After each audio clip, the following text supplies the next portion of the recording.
Thank you, Adam. The emergence of the COVID-19 pandemic back in 2020 caught the entire world off guard, and it really highlighted some massive vulnerabilities in the United States. Earlier this week, the Senate passed a bipartisan bill called the Global Catastrophic Risk Mitigation Act.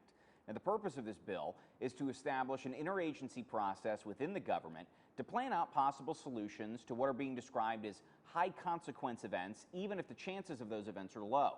Ohio Senator Rob Portman spearheaded the bill, which is designed to plan ahead for things like new strains of disease, biotechnology accidents, natural events like supervolcanoes or solar flares. The senator says that one of his biggest concerns is artificial intelligence.